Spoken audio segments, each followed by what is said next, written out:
the recording and I'll take care of editing afterwards. So yeah, whenever you're ready. Okay. So, I was asked to give a breakdown basically of raid dynamics, and how different higher tiers, mid tier even, raid rating is, and what's necessary as opposed to just doing tier one. And essentially, before I get into the various details about all of the coordination, timing, specific assignments, um, etc. I think that the most important place to start is to make it very clear that in current tier 2 and 3 um, raiding content, meaning um, temple, tub, um, as well as DMK tier 3, 4, and 5. You cannot simply put together a group like you can a raiding uh, team, like you can on tier 1 of tub or tier 1 and 2 of DMK and expect to succeed. Maybe on DMK tier 3 if like you're all elite players you can, but you can't just throw together one or two tanks, and one or like two healers of, and not really, the roles don't really matter. Like you don't really need even a DPS support, meaning a red Cappy, blue Mariner, and then alternatively blue LM as well. You don't really need um, a debuffer, meaning yellow Burg, yellow Lore Master, and alternatively yellow Mariner and yellow Hunter will work as well. Um, However, in tier 2, like in tier 1, you can just stack DPS basically as long as you've got tanks and heals and still get through. Um, but in tier 2, you need to very tier 2 tub, that is, um, and obviously tier 3, as well as DMK tier 3, obviously 4 and 5. You have to be very specific with your composition. And not everybody is going to always get to play their favorite or main roles, or the ones that they're best at, or what, and you know, the classes and the tunes that they enjoy the most and that are most well developed, etc. In the vast majority of groups, if you want to actually um, maximize your chances of success. So, almost every group has two tanks for the vast majority of fights. Um, and there are some fights where one is actually better. There are a few where three uh, is ideal. But it's almost always two. And in general, because of primarily the amount of defensive cooldowns that are so potent and have such short cooldowns and can be chained, as well as the ability to hold aggro on everything as long as you know it played very well. Um, Basically, without fail, Guardian is almost always one of the two things. Second one varies um, among, generally. I mean, there are six different possibilities, but um, would always bring another guard. But a general rule in forming a group composition is that you never want two of the same class and spec or role um, in the raid, ideally. Um, so, like, it's far from ideal to bring a second guard. The second tank normally is either a blue brawler or a yellow cappy, with blue bear being the next most frequent option, and then blue champ and blue warden um, taking up the rear. Um, those two are very rarely brought.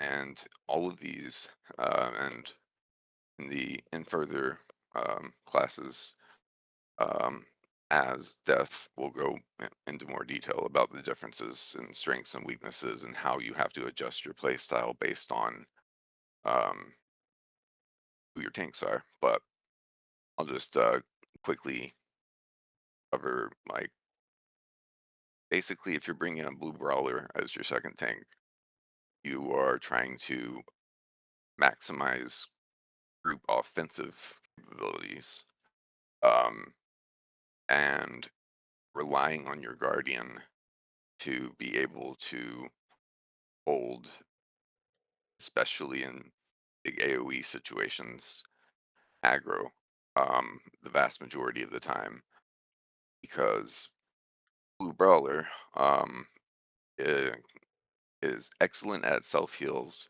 staying alive, um, if with proper raid set gear and you know, uh, traceries, traits, blah blah blah. Um, but only really against one or two targets. More than that, and it has relatively few cooldowns and self heals. Um, one is incredibly powerful, but it only lasts 12 seconds, and then after that, the others kind of have to be combined. And so a lot of the time, if Brawler is taking massive amounts of damage, um, will run out of cooldowns before they regenerate, and need to call out for heals. So you kind of have to rely on Guardian to take the majority of not only the aggro, but damage. And then whenever Guardian runs out of um, cooldowns, or starts to get low, if that does happen, the Brawler can take um, aggro of everything and pop other blows, which is one of the strongest defensive skills in the game, but only lasts 12 seconds. And then, like, combine other cooldowns to stay alive for and hold everything for, you know, another good 15 or so seconds. But then the Guardian's going to have to generally take things back. Um, and by that point, hopefully the Guardian will have cooldowns back and everything. Anyway, the purpose of bringing a Brawler, and this is what uh, uh, like what I've always been accustomed to since Blue Brawler became a thing, is the offensive increases, and this is where I'm going to bring video into it. The offensive, especially, um, increases that it brings to the group are so significant that it's almost as if you were to bring another red captain or blue mariner. If you were to take away the Othies and breaking, aka Bothies, abilities from them, Brawler provides about as much group damage as they do. Obviously, not as much personal damage in addition, but the ability to tank and boost group damage to that degree is incredible.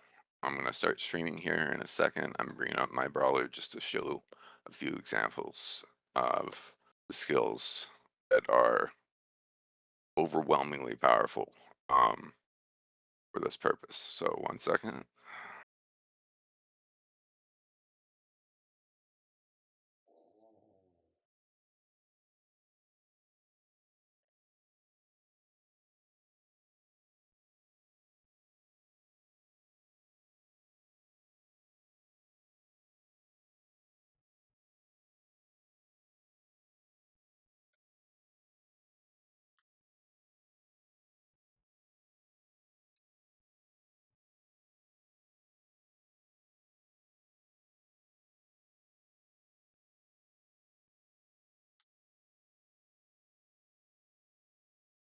All right, you see?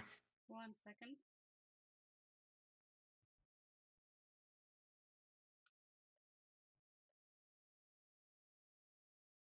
Put it out. Okay. It's good. All right. So first of all, there's this incredible ability, well, this combination of them. Strike is one. 1 minute cooldown, 30-second duration, applies to the entire raid, 8% flat damage boost. So 4% from this one skill alone on average, just consistently. The best defense, 20% for 20 seconds every 2 minutes. So if you do the math there, that is almost um, three, or that's almost 4% um, more over the course of time. But obviously, if you pop these together along with other big skills that increase damage or incoming damage to the boss or et cetera, um, that that's 28% more damage to the group. Add on top of that gut punch, which you can throw every 15 seconds onto a variety, onto any targets. Like you can just spread it around. But if there's just like one target, still 10% incoming damage for 20 seconds. Um, that is all like that's like a mini Othies Bothies in a lot of ways. However, it does have a 70-second afterwards immunity for that mob to that target to be have it used on them again. Um, vulnerability. Um, hold up. Vulnerability. It's is it gonna show? No, I think I'd have to hit something. Okay, well, basically, you can put and keep up 3% incoming damage on everything all the time very easily. Um, and then, in addition to all of that, there's this incredible skill called One for All that is way underutilized. Um, in raids, it for 30 seconds will and I'll get to more defensive group abilities later, but this is one of the most important. It will decrease the amount of incoming damage down to 80% for everybody for 30 seconds of what it normally does. And in addition, you can use these what are called shared skills, where you give the group increased physical and tactical mitigation, and it's 2.225% or something um, for 20 seconds every minute and 16. Um, and then you can also give increased parry chance, which really helps out your co tank, especially as well if you spec into that. Which, if you're raiding, you should. And then you can also, if you really need to, give everybody decreased threat generation. Though if you have a co tank, that applies to your co tank as well. So be very careful with that one. And the great thing is that the best defense, the most powerful of all of those, which has the 2-minute cooldown, hasten techniques applies to it. And setup skills reduce the active cooldown of the following skills by 1 second and can't occur more than once every 2 seconds. But you are using setup skills at least once every 2 seconds. So the cooldown actually like every 2 seconds is reduced by one. So you can actually get the best defense as long as you are chaining your setup skills down in its cooldown to roughly almost like um just slightly longer than strike is one, like a minute 20 or so. Um, and obviously, if you utilize these together along with gut punch on the enemy and um, have vulnerability up on it, then I mean, no other tanking class provides anywhere near the offensive contribution. So the only other one that I'm going to cover really is red cappy or yellow cappy rather. Um, they are the go-to for defensive off tanking, um, and they have a lot better aggro management than Brawler for like Brawler doesn't struggle with single target or shouldn't at least, but Yellow Cappy they and Brawler does with AOE. Yellow Cappy, even though it doesn't have like the range for AOE aggro the guard does, um, it once it gets something, it's very good at keeping it on it. Um, it also provides group heals, an extra res, and Song Brother, which essentially um, like targets one person and increases um, their incoming healing and general survivability, but also converts their threat to the yellow cappy. So you put that on the highest DPS and or squishiest. It's almost always in right now Red Lore Master. And then all of their or 50% of their threat goes to you. Um, Also, Yellow Cappy, they have a good amount of defensive and self heals, defensive skills and self heals. Not like Guardian, but they do have one that's the most powerful solo skill in the game for defensiveness, and that's Last Stand, where they just are invincible. They can't die um, for a while when they use it.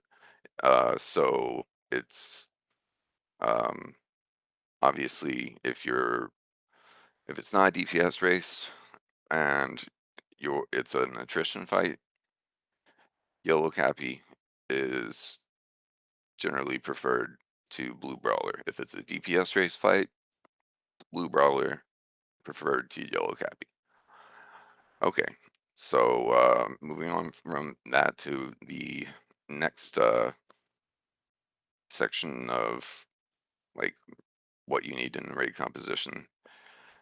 It's not absolutely necessary on mid tier to have mid tier raids to have both a um, red captain and blue mariner, but the difference that having both of them makes is enormous, and it is necessary on like the highest tier of raids to have two support DPS and to have them coordinate their skills, their big skills that have what are called shared effects. Um, some of which do, um, where you cannot utilize them simultaneously for a certain duration. I could go into detail about, but it's kind of complicated, and you just need your red Cappy and blue Mariner, and you want both. Having both increases group DPS over just having one and adding another DPS by at least 10%, probably more like 15. And also, they both provide very unique debuffs, buffs, and like the Cappy also has extra res. The Mariner has the most powerful of every single group defensive skill in the game if they have 6 set raid gear. Uh, they they each have a lot of their own separate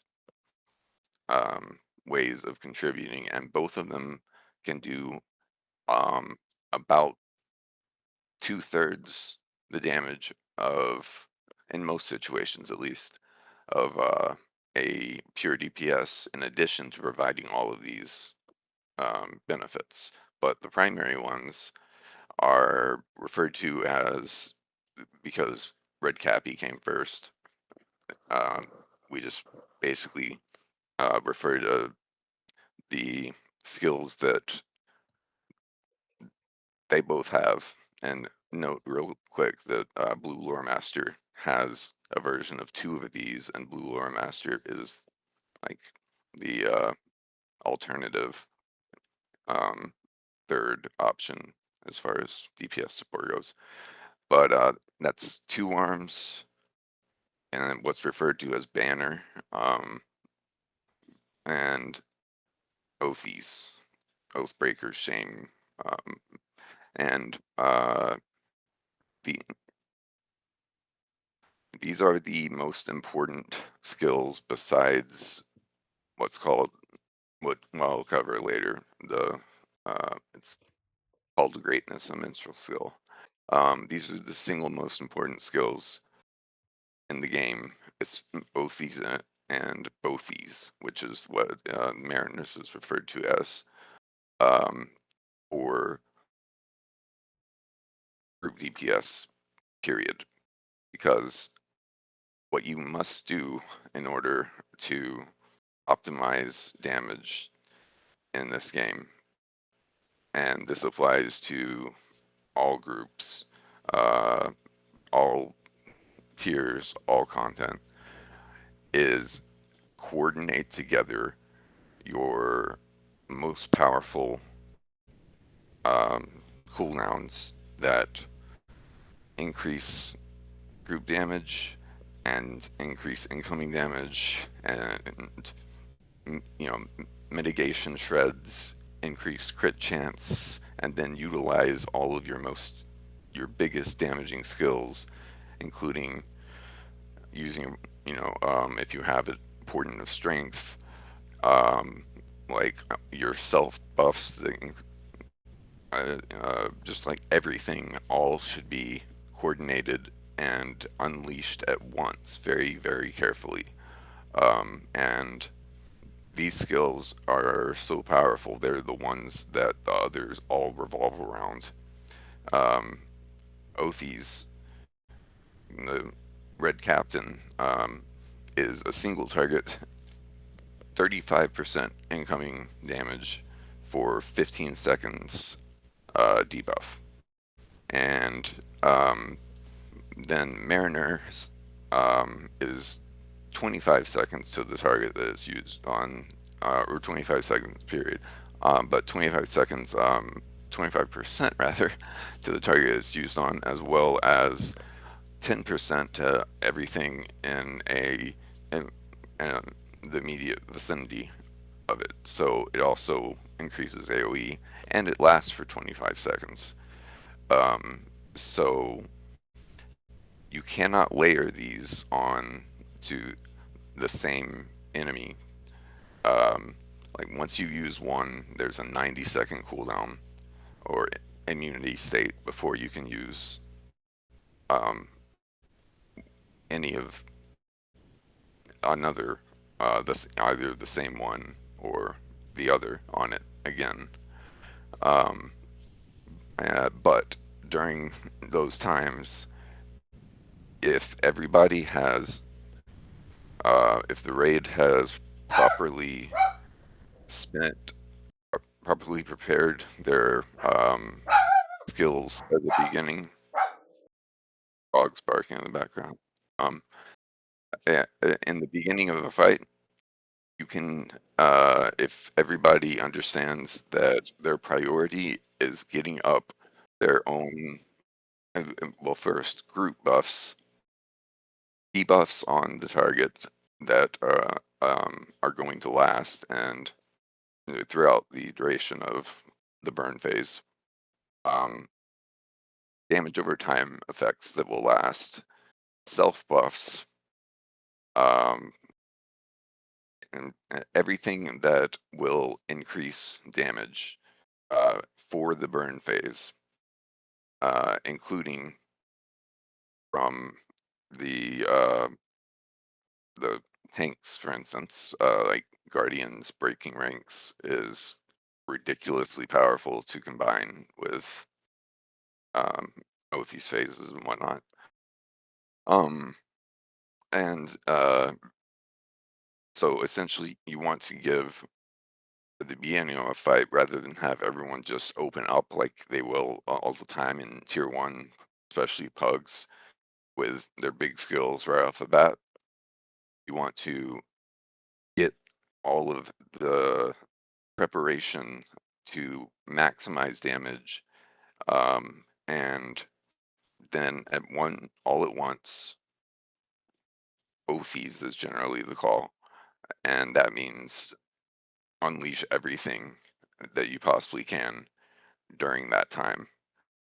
Um, and in this way, you end up doing more damage. Say that are going to wait 8 seconds before using Othes, and then it lasts 15 seconds. So in those 23, if you take this approach, you will do at least double the damage in those 23 seconds as if you had opened up with all of your DPS just from the beginning and like you know not coordinated.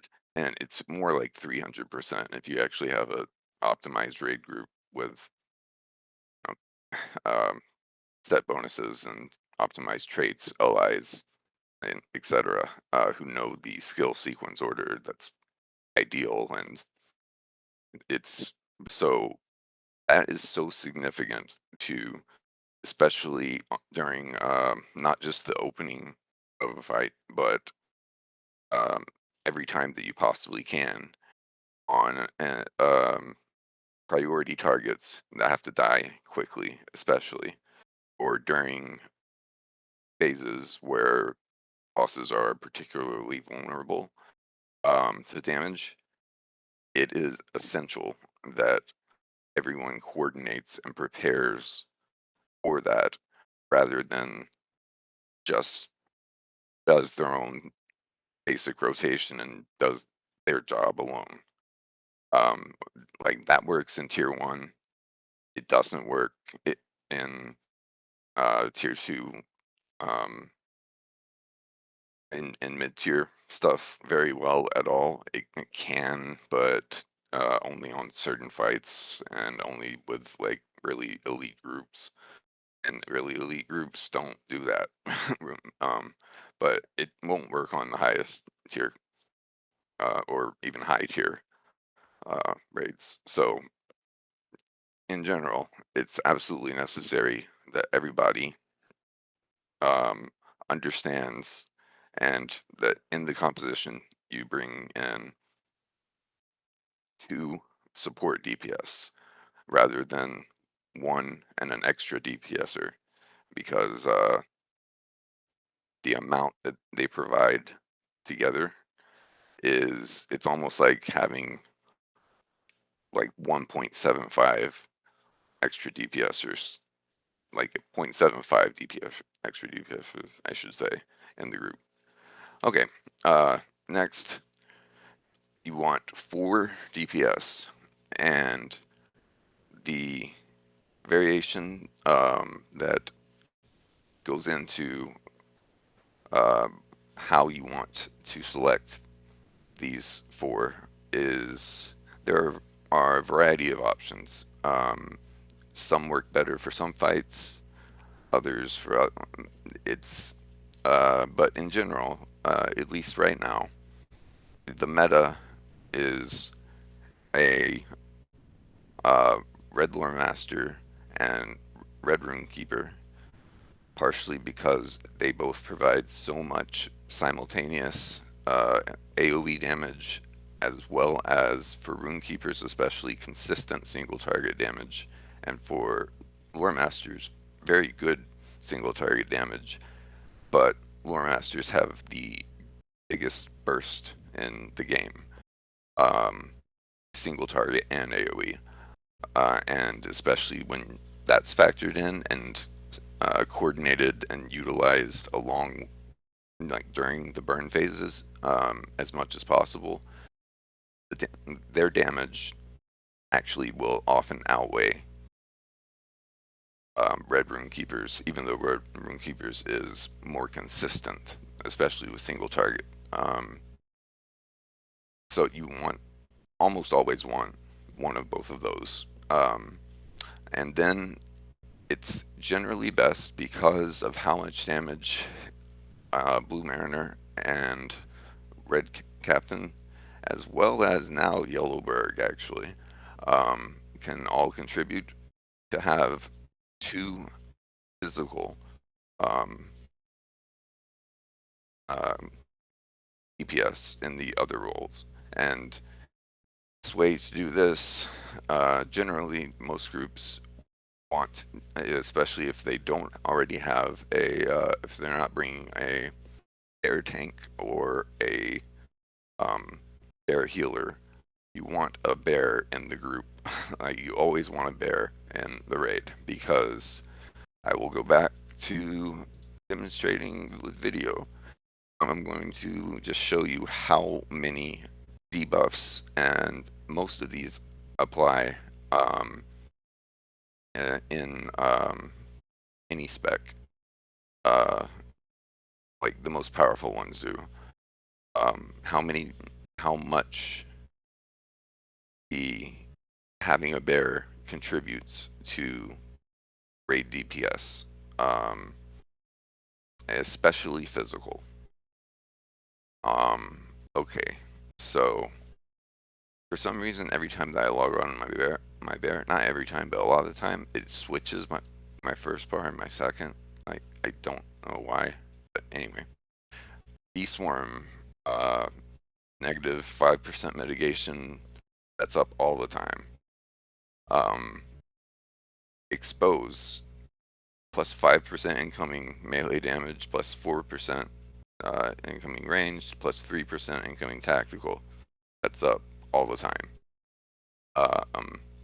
Lost Swipe, which can stack up to 3 times, decreases the damage. This is kind of insignificant, the debuff here, but this can be up all the time if you want it to be. It decreases incoming damage from the target and its AoE by 3%. Then you've got Armor Crush, which is 12% incoming damage for 10 seconds every 20 seconds. So that's a 6% damage increase on a single target. And then Trample, which, if you shouldn't have issues with block, parry, and evade ever, really, but the negative 5.5% crit defense, enormous. And there are others in blue and yellow spec, but in general, if you just do the math, because you want as many different classes as you can stack into a raid, the best role to put bear on is DPS, because they do such significant, especially single target DPS, more so than like if you were to put to have a bear tank and a brawler DPS. It's I mean, it's better to have that because you want a brawler for all of its buffs and you want a bear for all of its debuffs um, in every raid composition. It's better to have that than not have one of either. But it's best to have bear in red. And bears do physical damage, obviously. So secondarily, or finally rather, fourth DPS that is usually brought is a champion. And champions provide a lot of physical, especially, and melee incoming damage debuffs due to the damage from the bear themselves, the blue mariner, the red captain, the yellow Burg, and actually the tanks as well. And that's having blade wall, which is another 5% physical mitigation damage for 30 seconds.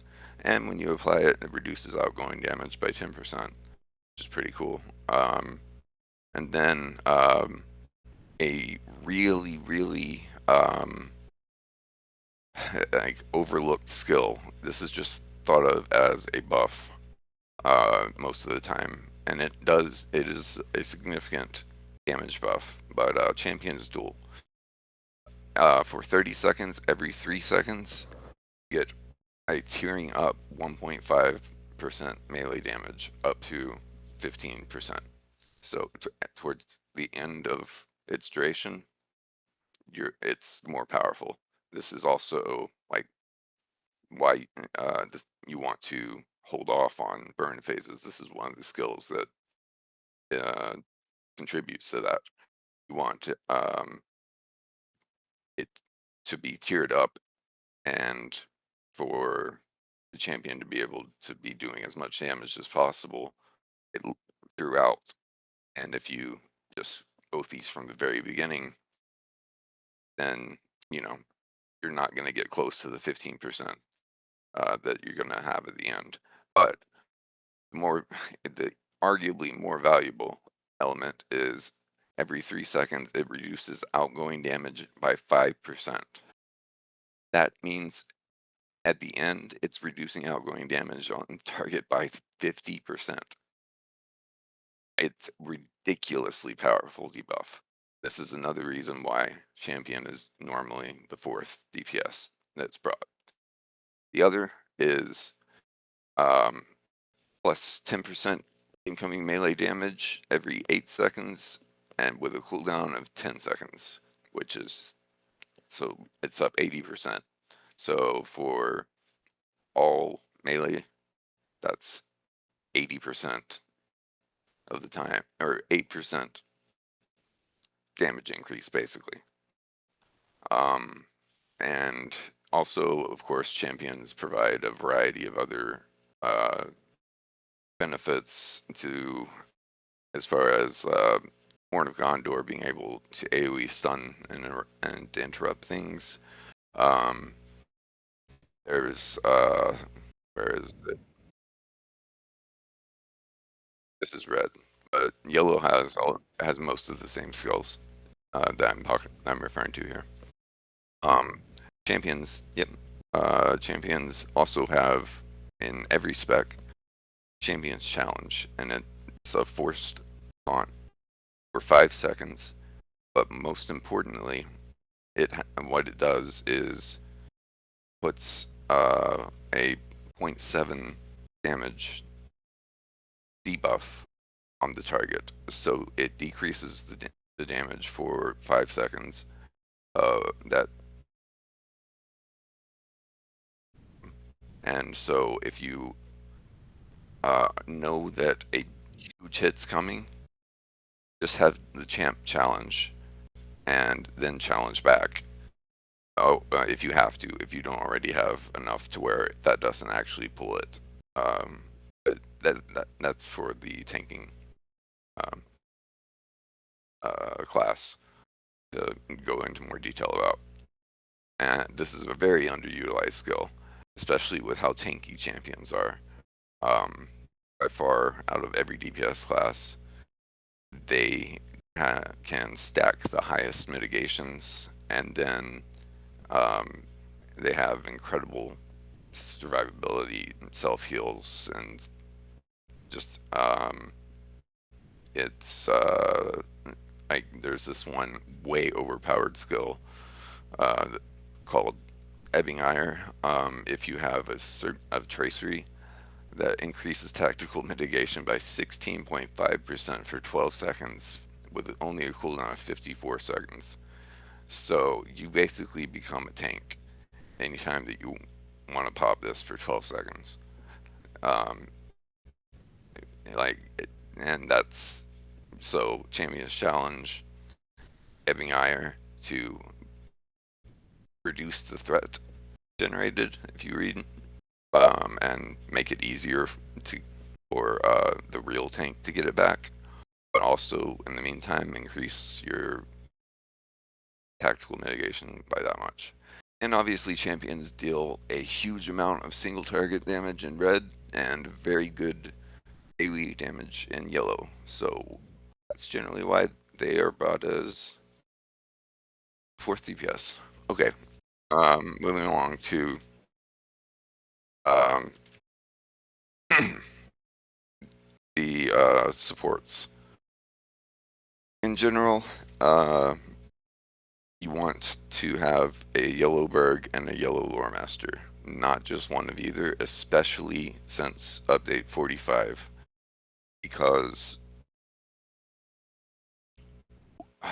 okay, this is a little bit complicated, but the way that these debuffers work is while they both can contribute some damage, Burg now after the update a decent amount, like not half as much as pure DPSers, but a pretty good amount.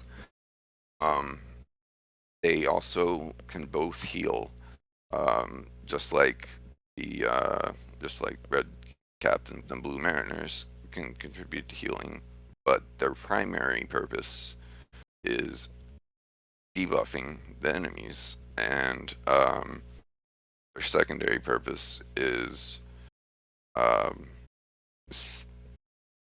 doing what's called crowd control, just referred to as CC, which is stunning, locking down, dazing, mezzing, keeping things from keeping enemies that are at least vulnerable to that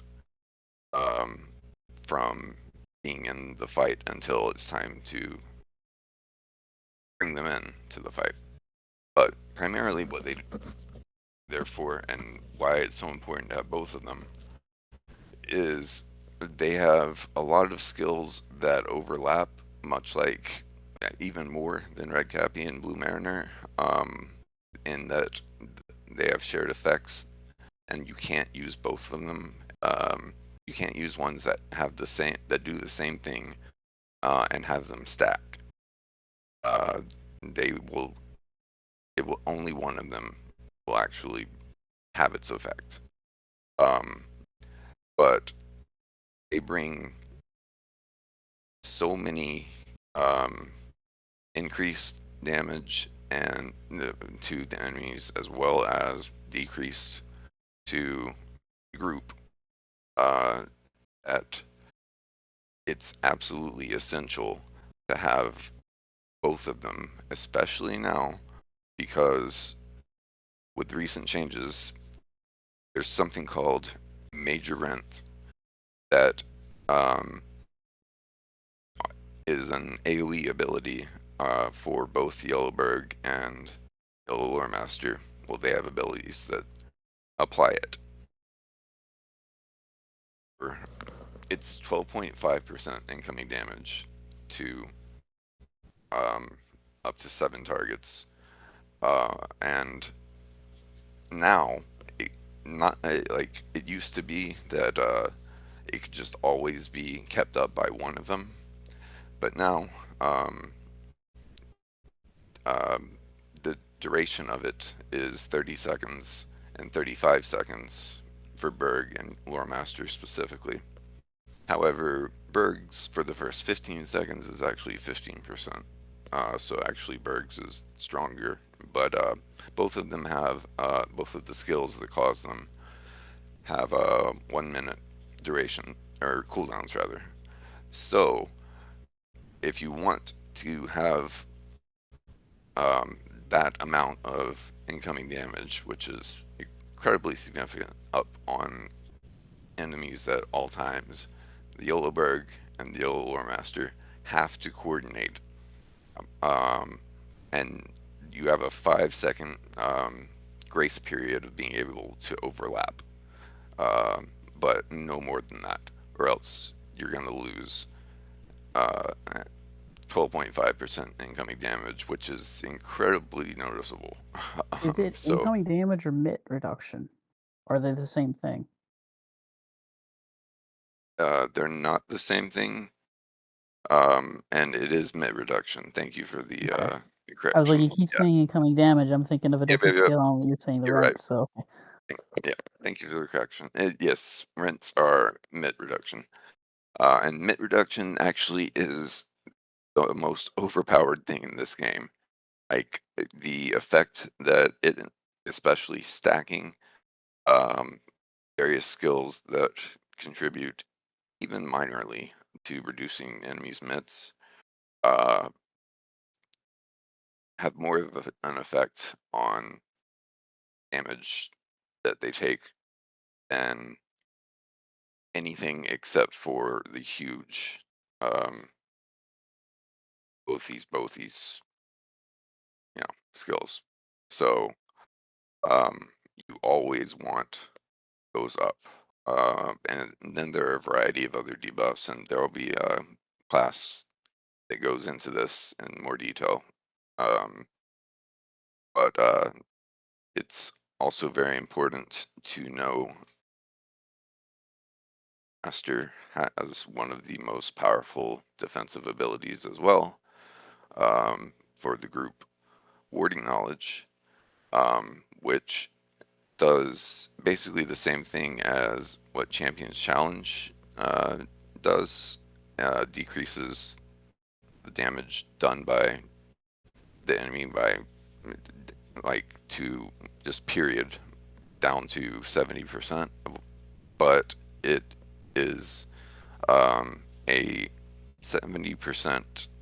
It applies a buff to the group in a certain radius to where it reduces the incoming damage by 30%. By I can't remember exactly how long. I think it's 15 seconds.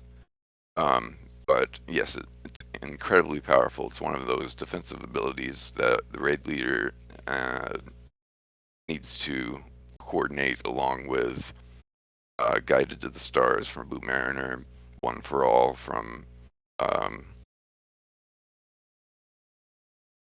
uh, and just then a variety of very powerful group defensive abilities slash heals that the healers have as well. And there are a few other skills um, that are pretty powerful and that to contribute as well. Yeah, plugins. If you want to become a high tier raider, it is possible to not use them, but it's infinitely harder. There's virtually no one who does. That is a great segue to healers. There are four, much like with support and debuffers. DPS support and debuffers.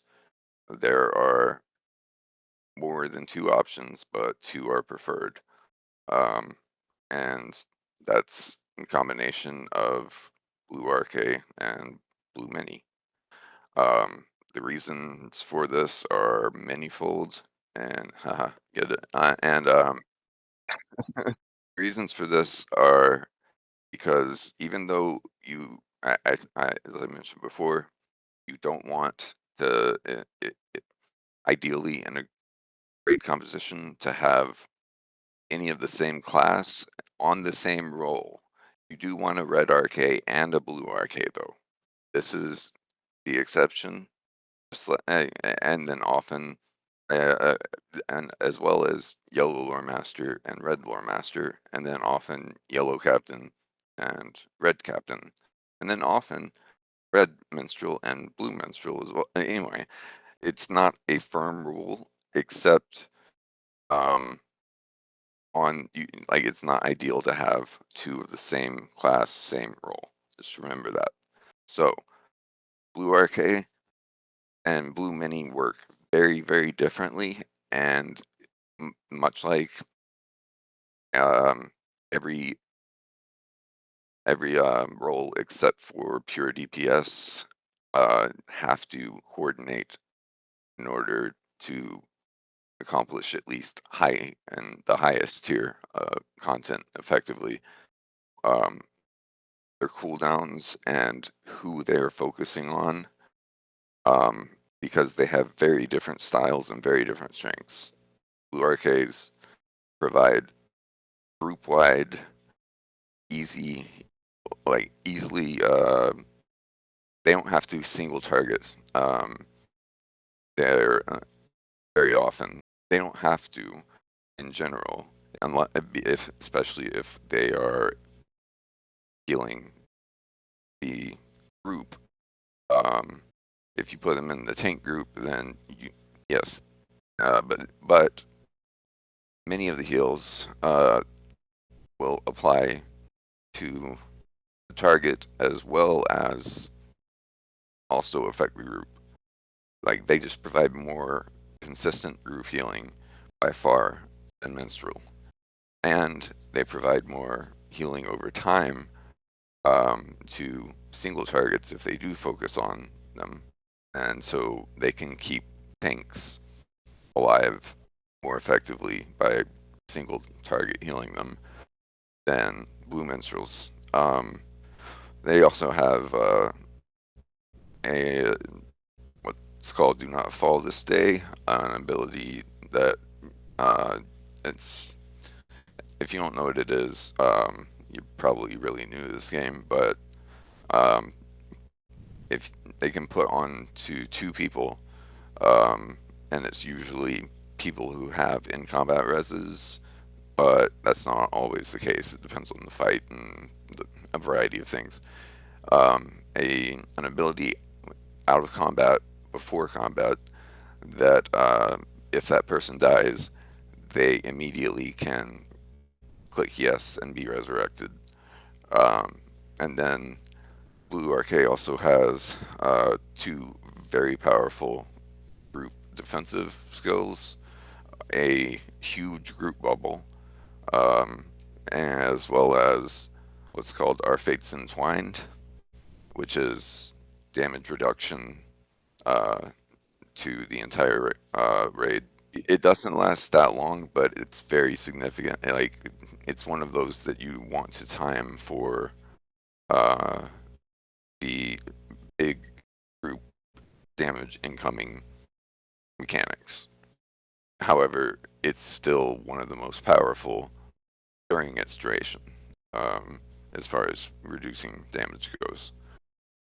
Blue minis, on the other hand, provide basically everything that blue arcades don't, which is burst heals, single target big heals, the ability to tier up their heals on individual targets or on different targets, and be able to utilize like whenever huge damage is coming in um, on a particular individual, tank or just anyone, and they're taking like hits that are bringing them down halfway every like 2 seconds. Blue RK's heals over time are not going to be enough to keep them up. You need the blue mini to focus on them and utilize their big skills in order to have them survive. Um, and they also minis provide so much value in this game. It can easily be argued that they're the most important class in a raid. To just period.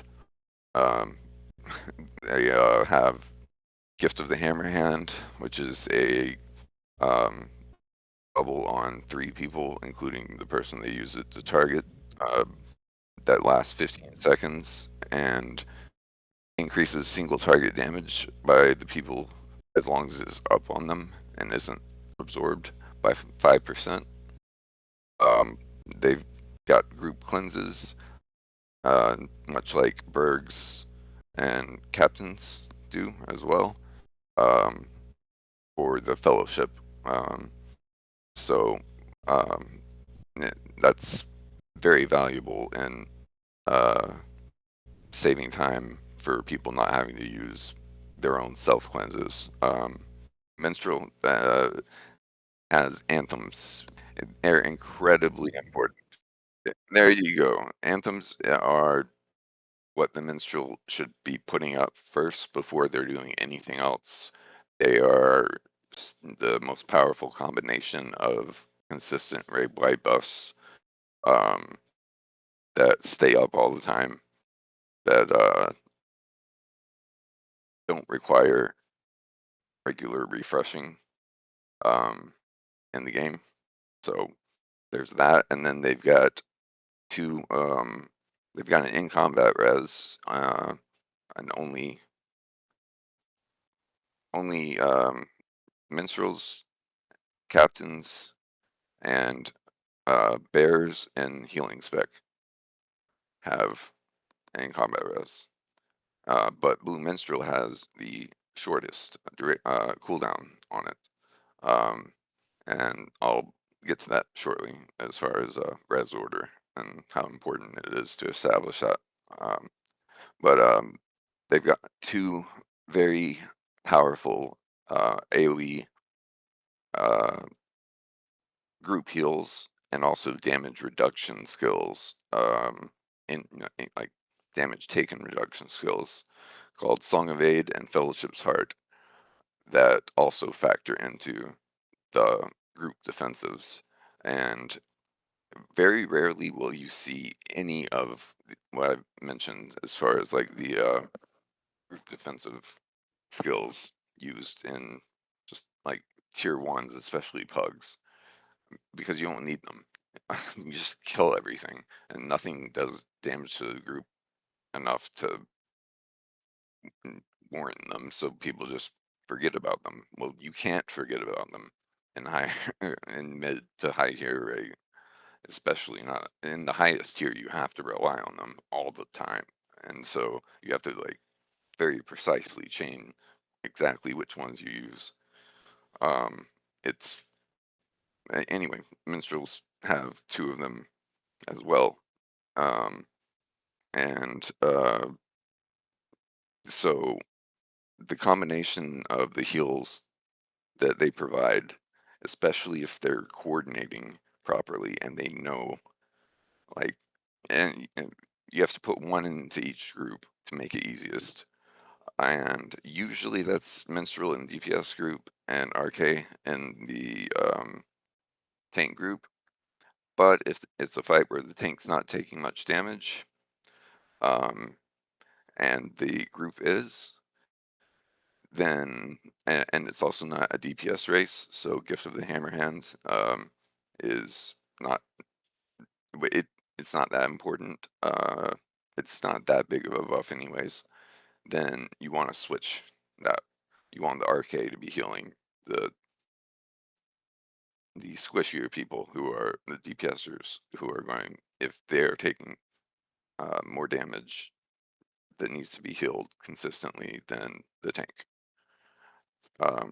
So that's how you need to 90% of the time compose a an effective raiding team, and you cannot simply stack DPS, especially not of the same class, and expect to have anywhere near the effectiveness offensively and defensively. The game is simply not designed on mid and especially not high, and definitely not the highest tier raids to allow you to do anything except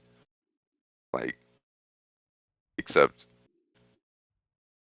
have enough skills and enough variety of strengths and weaknesses that you combine at the right times and in the right ways in order to be able to survive at the mechanics and win. That's simply the way it is in this game. So I know that if you're listening to this, it's most likely that your favorite class to play is a hunter or a champion or whatever. And those are my two favorite to play too. But right now, uh, I generally bring Red Lore Master because it's a lot more difficult to find really good Red Lore Masters for single target at least. Um, and even though I don't enjoy it as much as the others, um, but sometimes I bring just what's necessary. Like you have to, if you want to get into higher tier rating, be willing to understand that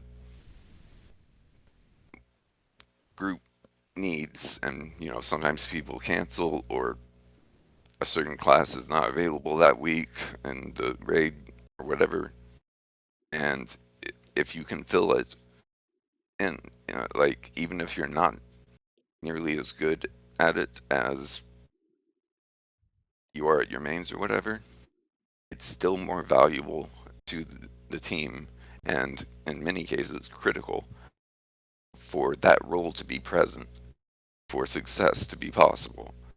So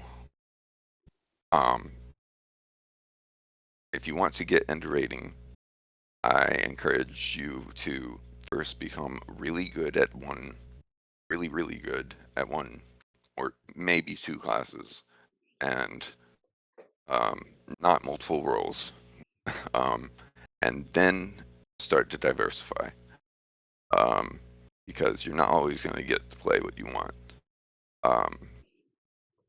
And whenever you're getting into higher stuff, even mid-tier stuff. Anyways, so you need to understand that the stat requirements on higher tiers, and this applies to instances as well as raids, are different than tier 1 and landscape. And I'm sure that many of you know this and many of you don't. Whenever you scroll over, for instance, your mitigations, and it tells you how much percentage the number converts to as far as damage reduction goes, that only applies to tier 1 and to landscape. Tier 2, you have to increase that number, the actual hard number, by 15,000 in order to have the same percentage reduction. In tier 3 by 30,000. Finesse works similarly. In order to completely avoid being resisted, and just as a quick note, it doesn't matter If you're a physical class at all, any class that has damage over time abilities or damage over time abilities, um, they are tactical and can be resisted. Uh, so really every class in the game except Brawler, and arguably blue RK, because if the red RK is there, then they can take care of worry. Needs finesse, and if not, then you risk. Well, you're going to have several of your skills be resisted. If your finesse is super low, then and I'm talking like under 50k, then you're going to even get blocked, parried, and evaded if you're physical, which is terrible. But especially if you're purely tactical, you don't want you don't want nature's fury being resisted. You don't want combustion being resisted. You don't want like, and then if you're a debuffer, for instance, like you don't want like ancient craft being resisted. Like these are game over type uh, uh, problems. So the goal is to hit finesse levels that completely prevent the chance of resists, and those are in general, and doesn't apply across the board. Actually, every class needs a different figure slightly for complete resistance avoidance, but 65,000 for tier 1 in landscape, 75, really 78, I'd say, for tier 2, and then 86 for tier 3 unless you are a debuffer, in which case there is a literal 0% chance of anything in the game ever resisting your most important skills, because that's just simply not an option for you. Even if you're a tank, besides Brawler, you have tactical abilities that you do not want to be resisted. So finesse matters a lot, and you can't just go in with the same build to tier 3 and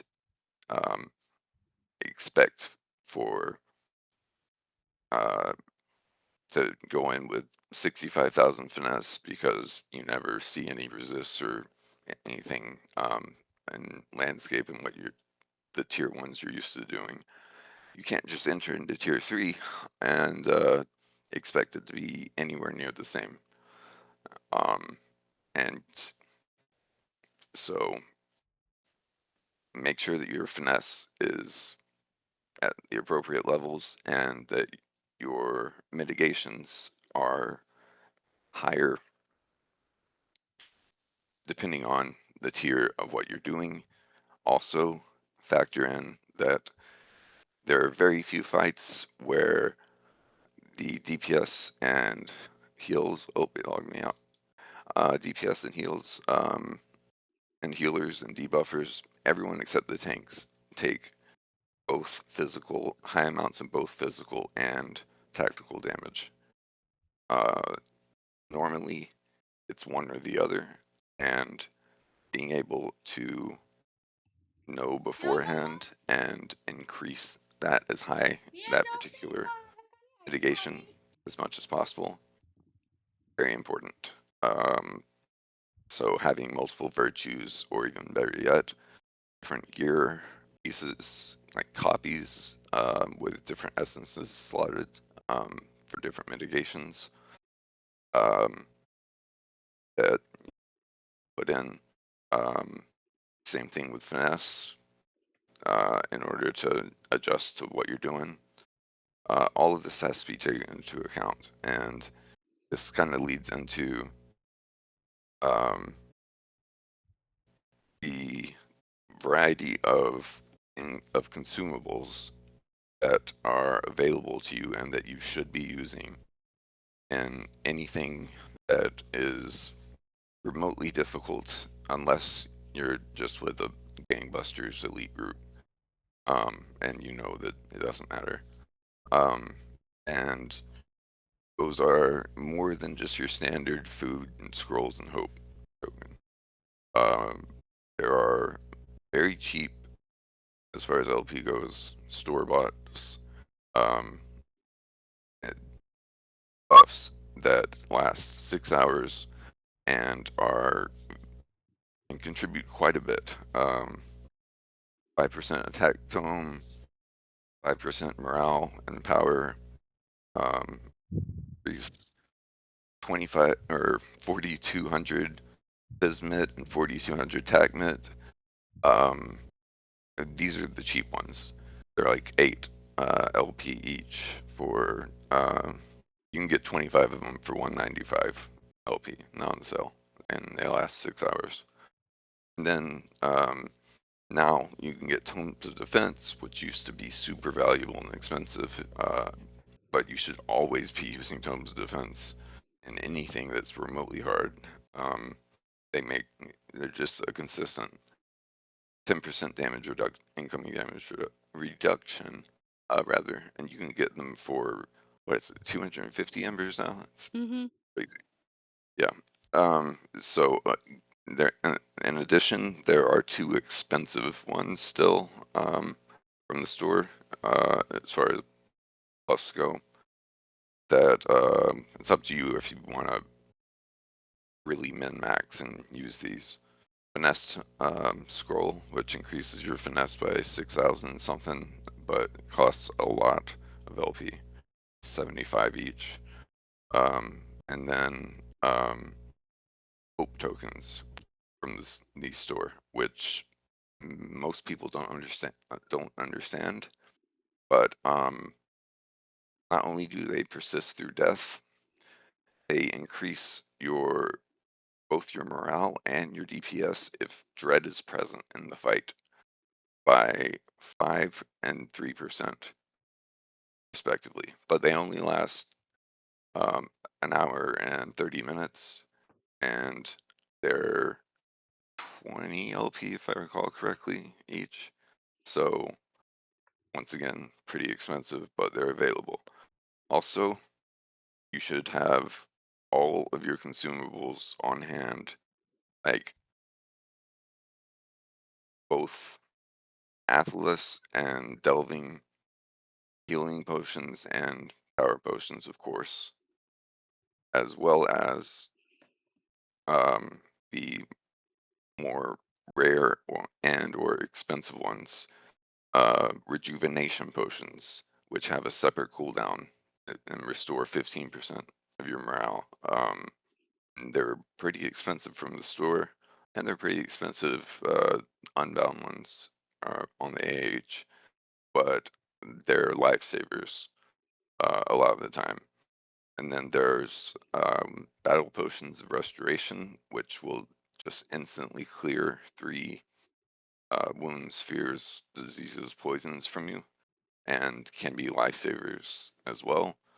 Once again, pretty expensive from the store, but if you're gonna be serious about maximizing your potential in raids, then these things are and you know in raids that you haven't done before and that you're as you're ascending, then you want to bring all of these combat speed run boosts for so many fights. Once again, expensive, but 20% run speed boost for I think 10 seconds can be an absolute lifesaver. Um, Avoiding mechanics if the tank goes down and you pull aggro, um, being able to kite long enough for the tank to get back up and retaunt and survive, um, rather than it killing you and then killing the next person and wipe. You know? And then finally, there's you can buy morale bubble potions from the store. Incredibly expensive and even less powerful than rejuvenation potions, but give you a morale bubble of, I think, 10% of your morale, something like that. That you can use as like a last resort. So, and then obviously there are feasts, and a few crafted with luck stones, other boosts. But anyway, I don't want to get into too many extra details and go into those. They're pretty rare and rarely used. So, basically, what else I have here is that the importance of corruption removal and understanding that, assuming you do have a blue mariner in your raid, which you should, that you should refrain from using your corruption removal skills anytime that um, you're in a fight with that, you know, where the enemies get corruptions, and let the mariner take care of it. Because for every corruption that they remove, and with a certain tracery, um, they can chain finishers in between their corruption removal to reset its cooldown, so you can remove multiples very fast. Every corruption removed um, gives a 2.5% incoming damage debuff to that target that lasts 29.5 seconds. So let them take care of it. Unless it's like a corruption that is just going to one shot the tank and that you just need to get rid of immediate, that has multiple tiers, and then everybody basically just, or well, you should assign, you know, a few people, um, how depending on how many tiers there are of it, to all immediately get rid of it. But most of the time, just let the mariner take care of corruption removals. And then interrupt assignments should be established before each fight. Normally, tanks and burglar, and to some extent, lore master, yellow lore master, that is, followed by, I'd say, red captain, are in a, in charge of, if you need that many, in charge of that. But excluding brawler tanks, which have a 30-second cooldown on their interrupt, which is just ridiculous. Um, it normally falls to tanks, and burglar has the next easiest. Um, but often you need to assign more than just that. So you Do want to should, know you can get it down to 15 seconds or a little less if you have yeah, if but the trait you have to tree that sacrifice you so yeah. much. Yeah, you can't. You Right. have to. Yeah, there is no way to trade down that far into red without sacrificing so much in blue or yellow that anyone has ever figured out to like make it viable. Um, like if you have a brawler tank, you've got one fewer interrupter, consistent interrupter basically. Just get, you know, that's part of the trade-off as well for like the different tanks that I was talking about before. Um, and then cleanses, uh, trying to spread out the group cleanses, and it comes kind of naturally because the way that you should organize groups in a raid, the two groups, and they're called the tank group and the DPS group. Obviously, the two tanks are in the tank group. The yellow lore master, yellow Burg are in the tank group. One of the healers is generally the RK, and then generally the blue mariner, because it used to matter a whole lot more exactly how you organize the two groups and who was in what. Now, really though, uh, only captain buffs especially Blade Brother,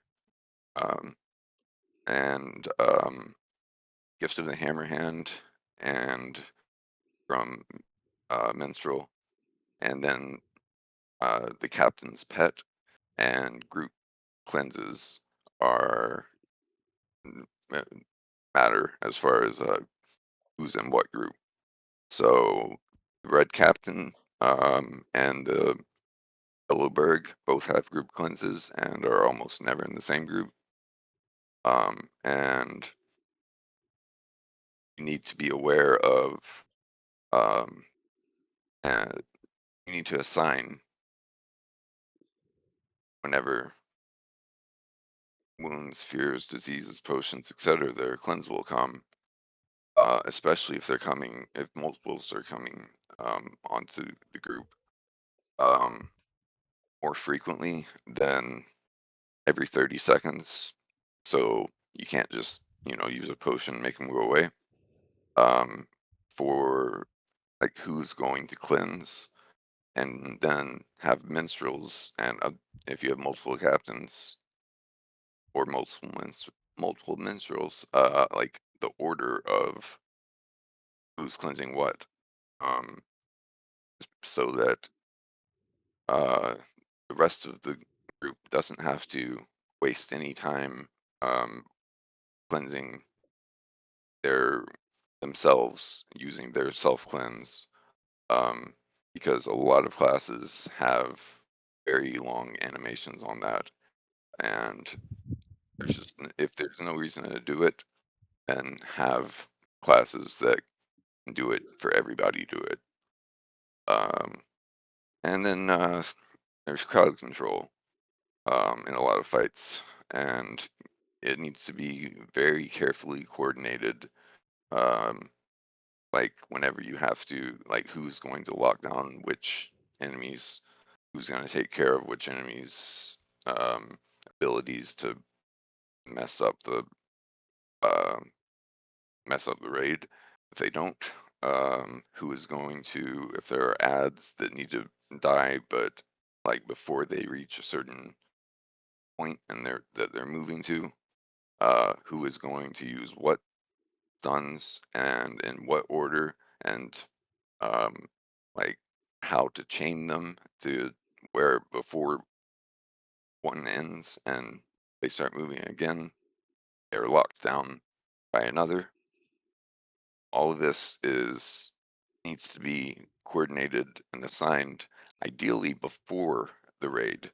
The raid leader should be, discussing all of these individual assignments with people, but then also it's very important to communicate, especially if it's like a mechanic that will wipe you if you don't succeed at taking care of it.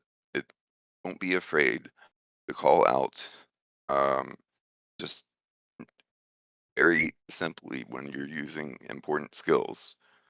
Um, it helps give the group information about how they can adjust um, their play style and their priorities.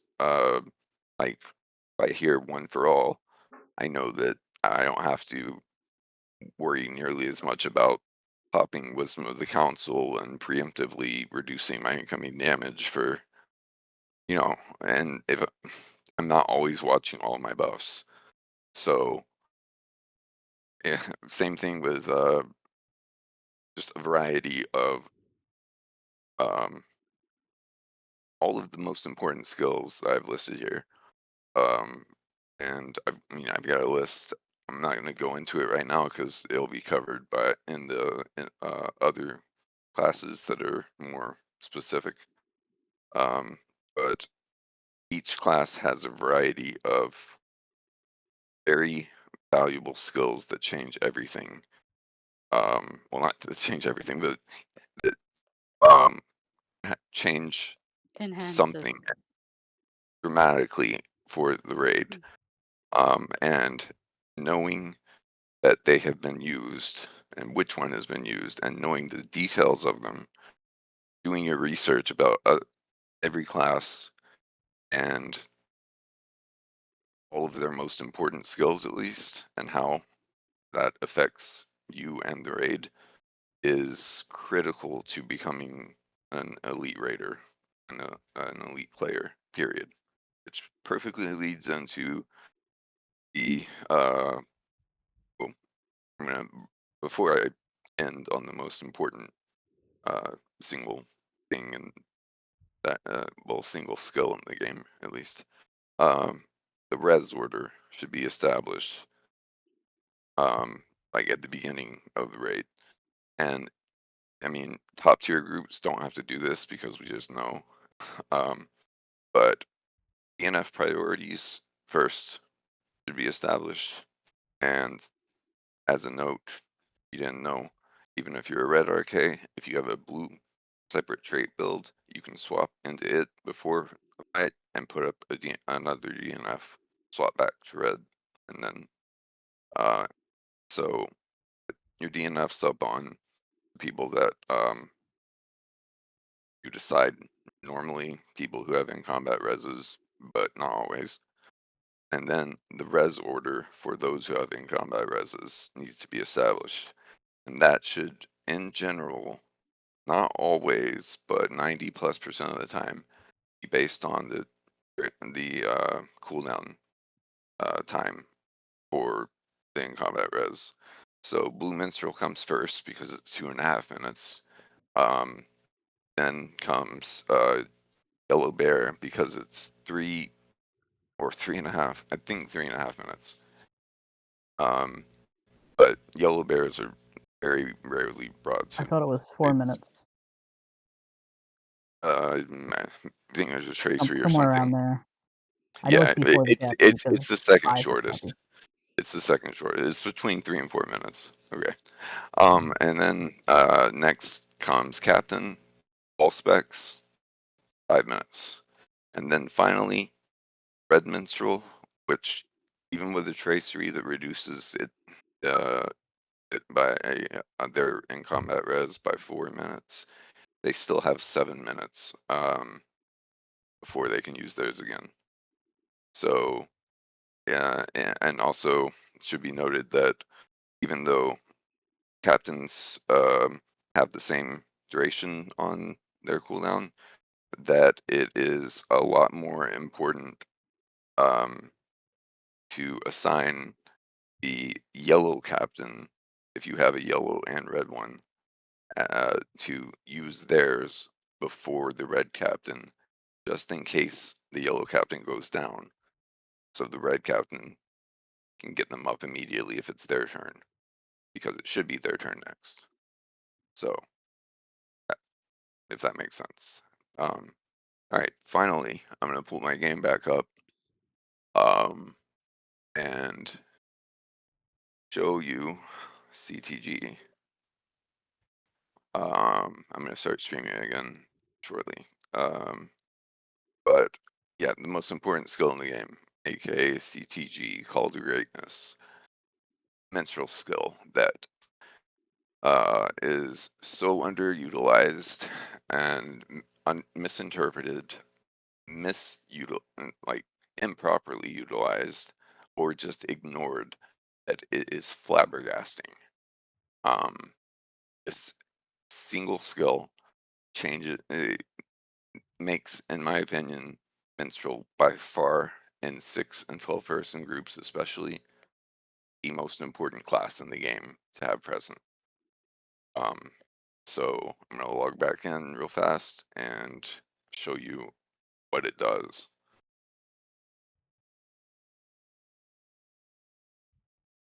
The timing of when you use it specifically and what you use it for, depending on the fight and depending on your group composition, varies drastically in high tier content, but generally in mid tier raids, um,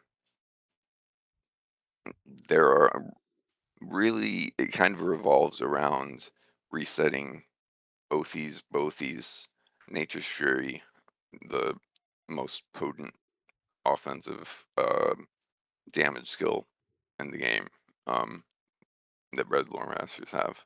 And then in some cases, the second um, utilization of it is on fights where um, tanks are taking enormous amounts of damage and need their most powerful defensive skills to be reset. And so, yeah, I'm about to start streaming and show you, and you need to memorize not only if you want to become a lot better at raiding, um, you need to memorize, especially for the classes that you play, what Call to Greatness resets. But it's best to memorize what it resets for everybody.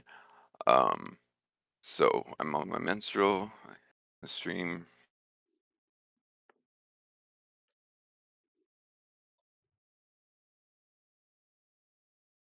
Okay, can you see? Just a sec.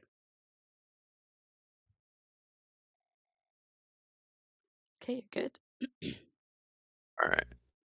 I am actually not in the spec with it right now. There we go. Okay, Call to Greatness. 7-minute cooldown, and it applies to everyone within 25 meters of you. So make sure when you use it, and generally in raids, there are so few fights where anyone should be more than 25 meters away from you, but still, both red and blue minstrels have this. Um, it it uh it resets the most important skills in most cases, at least, for every spec of every class. And Brawler or Bjorning, that's Thick and Hide, which is the most powerful tanking damage, like defensive skill they have. Paul Wild, which is in red, the most powerful damage buff that they have. Nature's Bond, which is the most important uh, skill for healing bears, essentially yellow bears. Brawler, Come at Me, which is their immediate AoE taunt. Um, and it has a really long cooldown.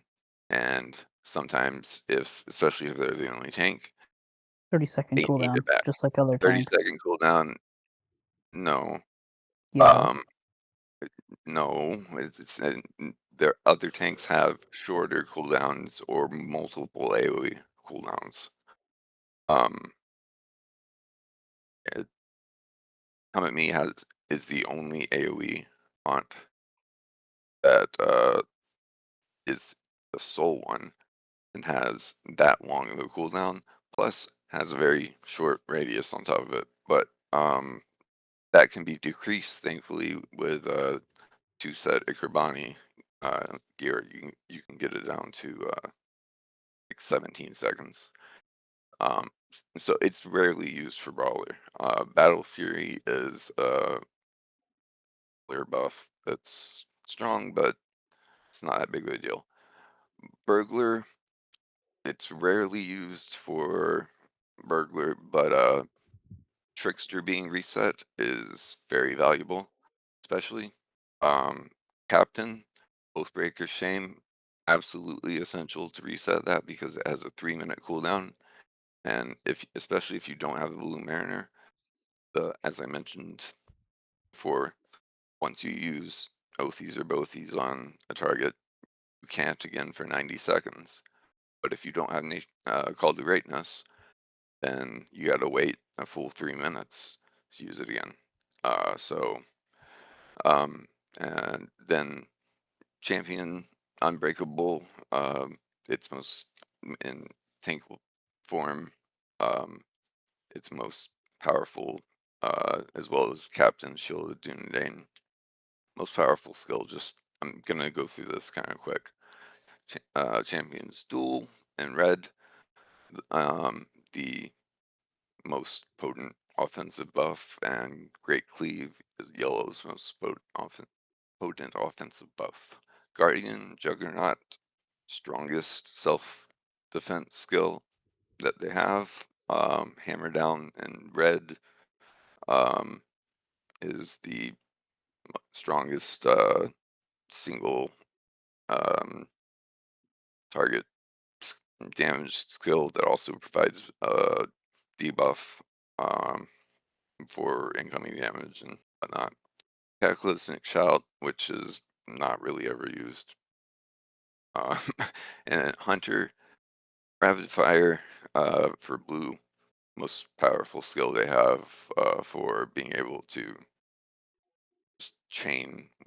It eliminates the need to use focus for anything, so they can just spam whatever skills they want.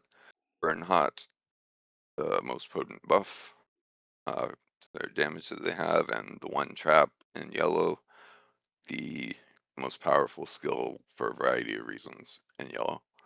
Lore Master, Murder of Crows, which is Crothies is what it's referred to as. That's for blue Lore Masters, the third DPS support that I was referring to. And it's essentially basically very close to as powerful as Othies and Bothies. Nature's Fury, probably besides Othies, Bothies, and Crothies, and arguably like equal to them at least. Nature's Fury, Red Lore Masters, I win button, pretty much. It's so much more powerful than anything else as far as burst damage in this game goes. That for 15 seconds, um, like being able to reset it and use it on a priority target during especially extended burn phases, which is something a little bit more complicated that don't really have time to get into right now. Yeah, it called greatness. Resetting Nature's Fury is why Red Lore Masters, as long as a minstrel is in the group, can be the top overall DPS and most important DPS because of the amount of fights in this game where taking down the priority target as fast as possible, as well as doing as much single target and AoE simultaneously at certain times, um, is to success. And Nature's Fury, nothing compares with it. Um, so, and then Ancient Master, uh, Yellow Lure Master skill that is quite powerful. It's a debuff that is you want to use more frequently than its cooldown if you can, but it's not like one of their like super. It's not super important. You never use CTG for that. Mariner, Breaking of Thangorodrim, aka Bothies. Obviously, already mentioned about it. 4 with haste in red um, is a one of the most powerful self damage buffs that in the game. Um, and then Steady Traveler, I can't actually remember Yellow Mariner and what Steady Traveler does. It's anyway. Um, it's never used for that, and Yellow Mariners you basically never see anyways. Minstrel, ironically, not ironically, on purpose, they've designed it this way. It only resets skills that are like, really minstrel besides Call to Greatness and Anthems, Res, and doesn't have any like hugely important skill um, in either spec.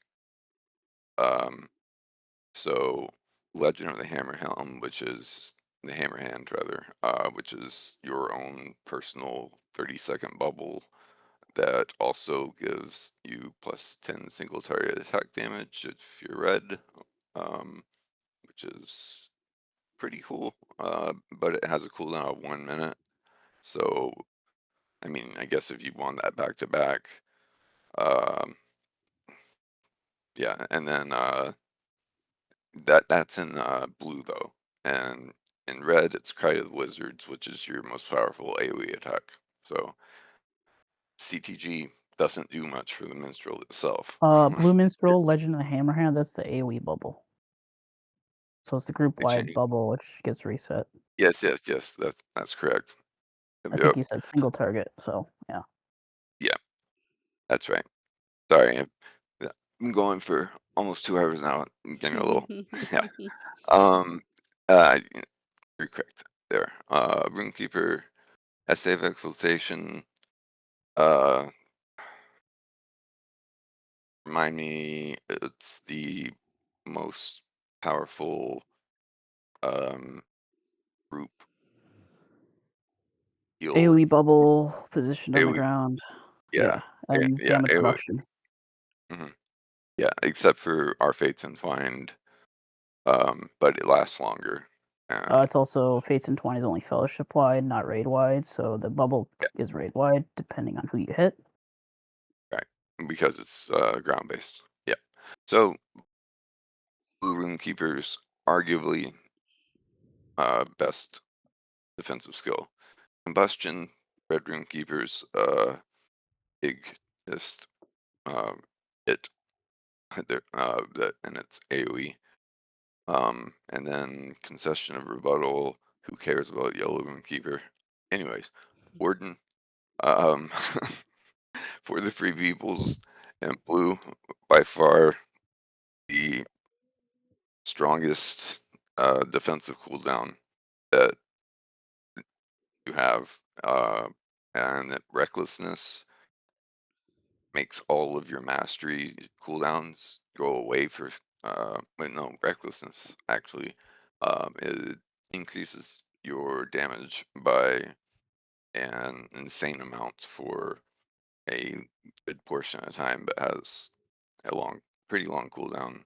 And Javelin of Deadly Force, I don't know why they put that, but it doesn't make sense. It's just a skill that you use once. I don't, then don't use again in some fights.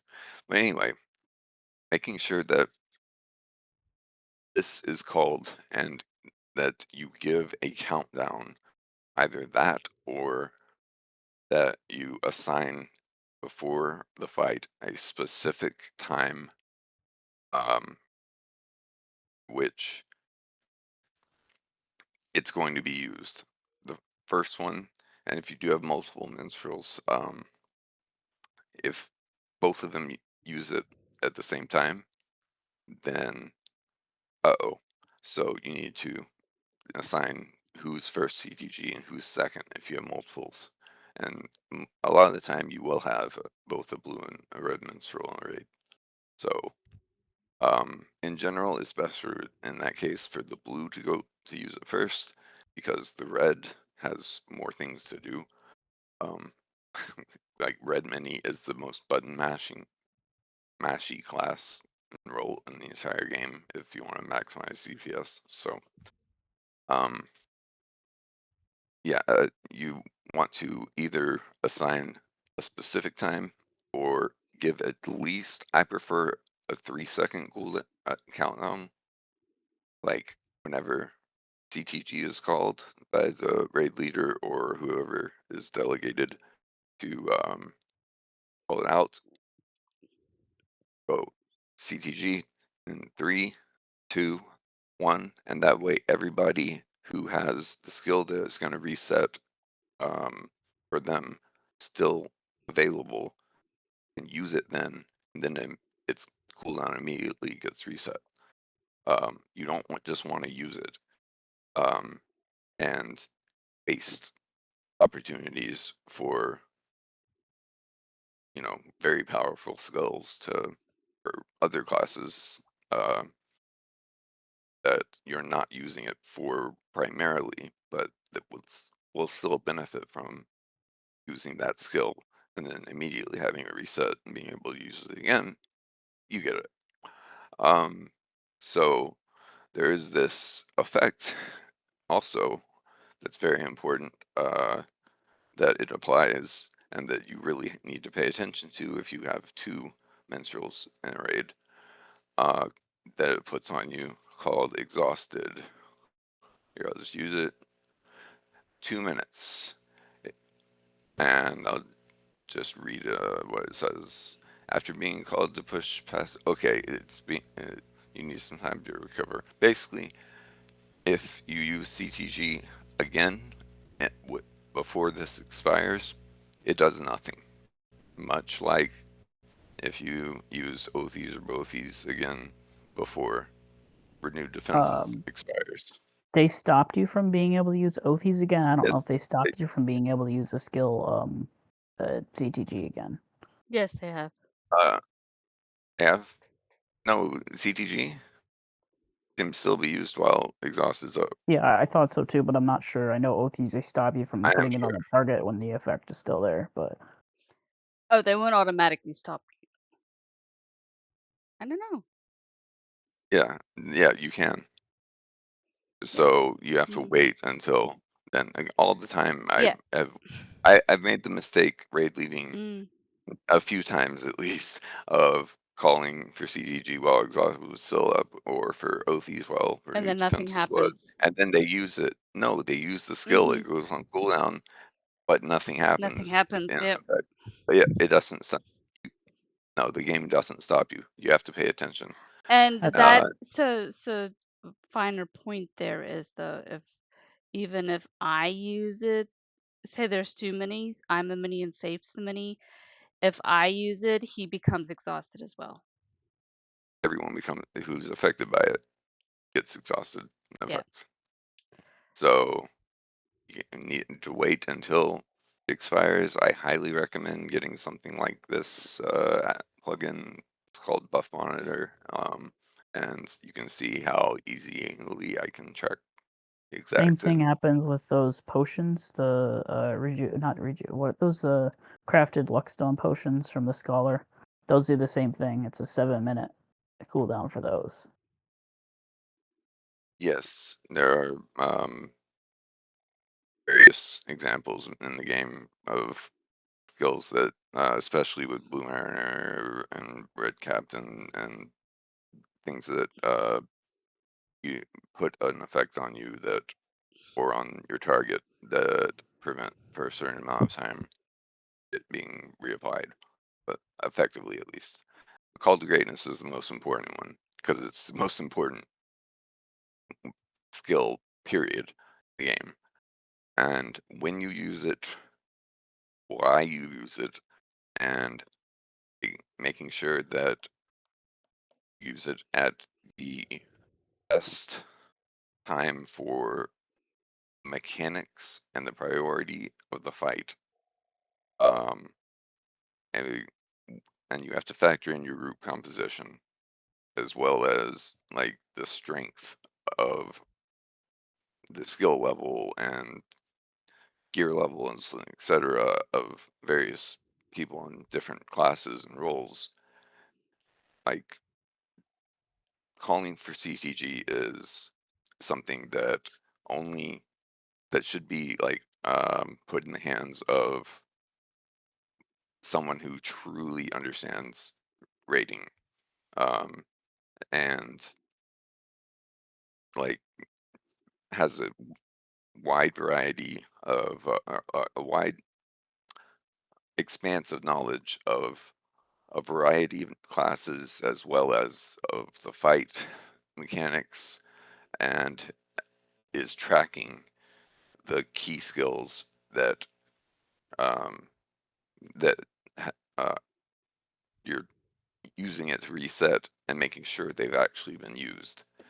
Um, so I'm gonna end on that. I've got more notes here, but it's been 2 hours. almost 2 hours, a minute, or an hour 55. But as you can also tell, I'm getting a little bit Tired. It's been uh, a long day. yeah, yeah, I do wanna take a moment, you guys, to really thank Sape for putting this together for us.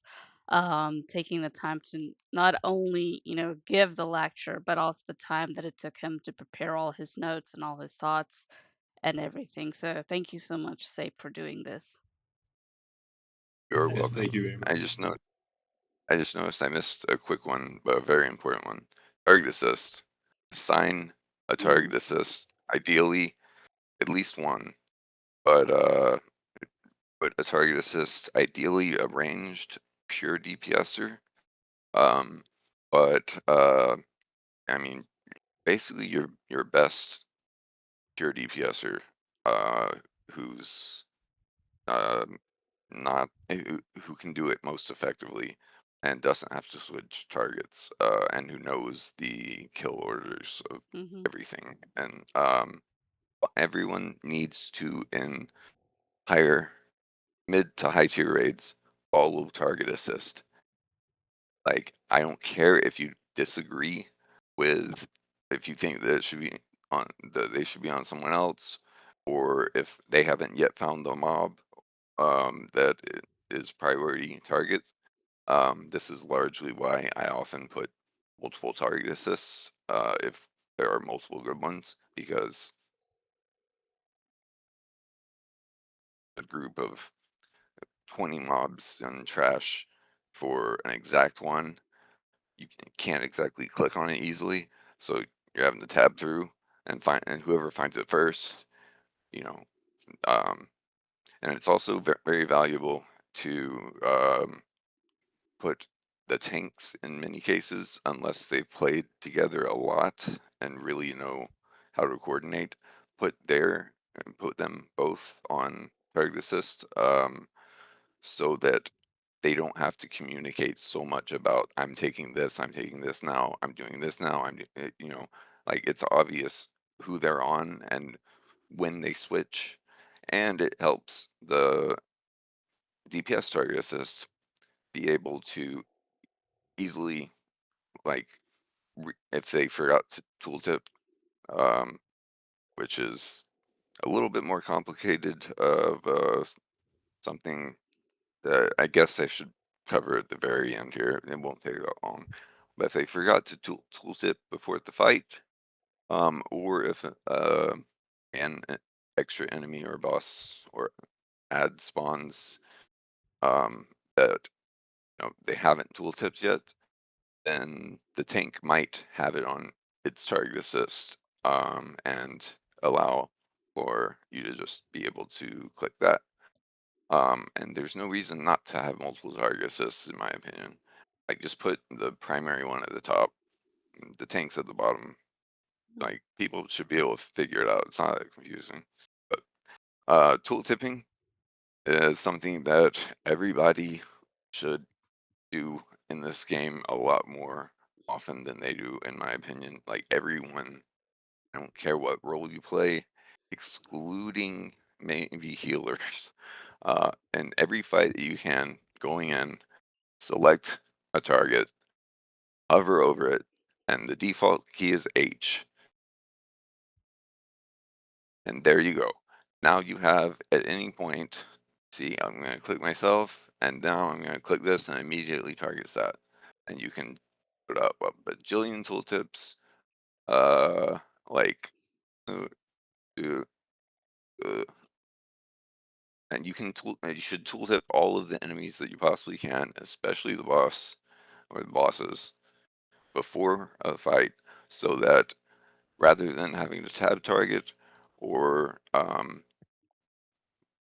click very specifically, so you may be doing other things like moving with your mouse, you can just click the box. And also it keeps track of, well, it has a bar of the morale of in the box of the target. So, like, get your tooltips and move them where you want in the order you want, and then targeting, like, the target assist should absolutely do this in every boss fight, with unless it's just like one boss that you're killing the whole time, obviously. um and the tanks as well. and then the debuffers as well, and the rest of the DPS and the support DPS can either follow TA, which they absolutely should, but sometimes TAs miss tooltips or something goes wrong, they accidentally click X on it or whatever. So I'm a proponent of everybody just getting in the habit whenever you're going into any difficult fight of tooltipping everything that you can that you're going to possibly want to target. Okay, I think should end it there. Okay, good. But also listen to your raid leader. There should only be at most 2 people regularly talking, excluding, as I mentioned once before, call out your most important skills when you use them. It keeps people focused. It doesn't distract, and it gives information. Excluding that, don't distract. Like, let only the raid leader or the raid leader and those that They have designate. been delegated. Yep. Mhm. Um. Yeah, if Yep. you ever raid with me, you guys will learn that I like to assign specific players to do specific callouts. So, for example, if Sape's there, I might make him the TA. And so, if there's a specific target that needs to take priority, he'll do TA. And if he sees anybody is not on TA, he'll call it. Focus TA, right? Or like I'll have the blue mini typically call reses because they're the first to res, and if they're on cooldown, the others won't know it necessarily, and so they need to call yellow bear, white cap, red mini res, right? And the more you practice and the more you raid, the more you'll learn the shorthand. And each team also tends to have their own shorthand, verbal communications to communicate the most important concepts.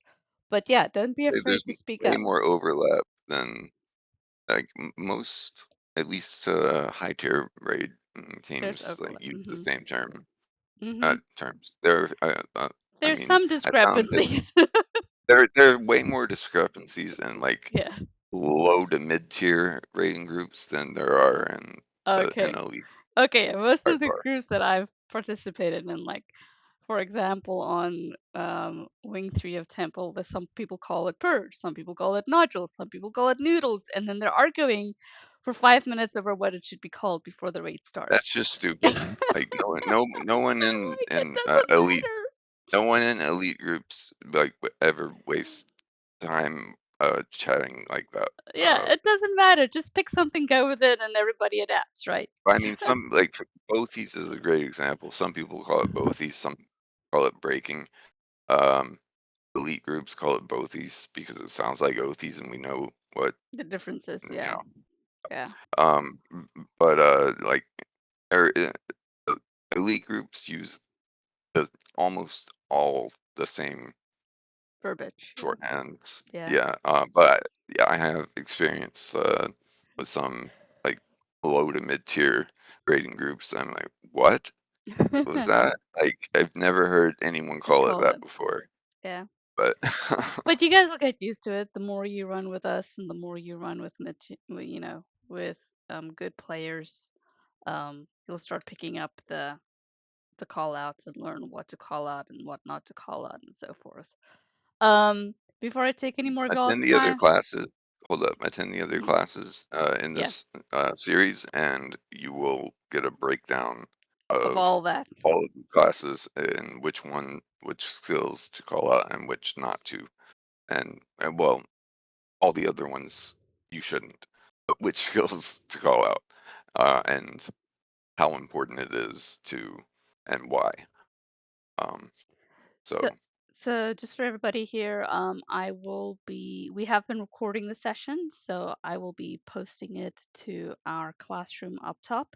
I'll also probably be just making a transcript from it because I know some people are visual, written word learners as opposed to audio learners.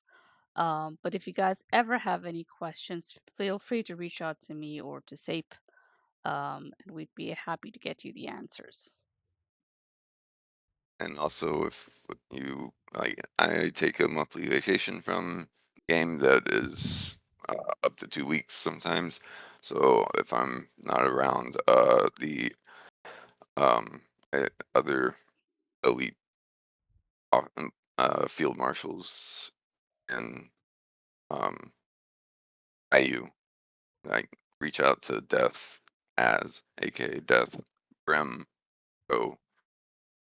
And like if any of us don't know the answers, and as knows everything about this game, so that's unlikely. But we have hundreds of connections with